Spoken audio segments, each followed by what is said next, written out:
Mga kababayan, hanggang kailan? Hanggang kailan tayo mananatiling tahimik habang ang ating bayan ay unti-unting nilulunod? Hindi lang ng baha, kundi na mga tanong na pilit nililibing sa katahimikan. Sa bawat patak ng ulan, paulit-ulit ang trahedya. Mga tahanang nilalamon ng tubig, mga pamilyang nawawalan ng kabuhayan, mga batang napag-iiwanan sa edukasyon, mga manggagawang napipilitang tumigil sa laban ng buhay. At habang ang karaniwang Pilipino ay kumakapit sa pag-asa, may mas mabigat na tanong na patuloy na gumugulo. Saan napupunta ang pundo ng bayan? Bakit sa kabila ng bilyon-bilyong inilaan sa flood control, ganito pa rin ang sitwasyon? Bakit tila walang nananagot? Bakit parang mas maraming gustong manahimik kaysa magsabi ng totoo? Sino ba talaga ang nahihirapan? Hindi ang mga nasa komportabling opisina, hindi ang mga kayang umiwas sa baha, kundi ang ordinaryong Pilipino, ang magsasaka, mangingisda, driver, guro, manggagawa, ang pamilyang araw-araw lumalaban para mabuhay ng marangal.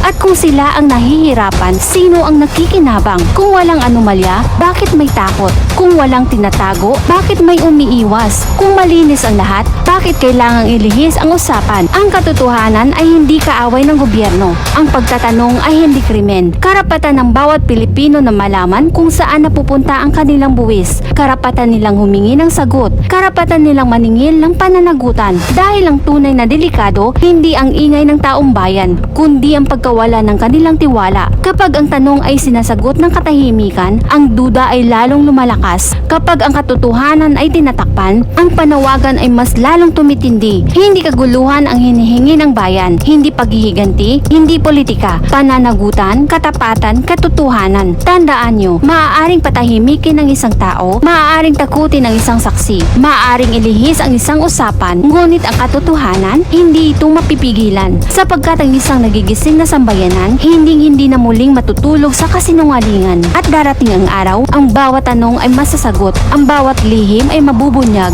at ang bawat misala ay haharap sa batas at sa bayan. Dahil ang katotohanan, maaaring maantala, ngunit kailanman hindi mapipigilan.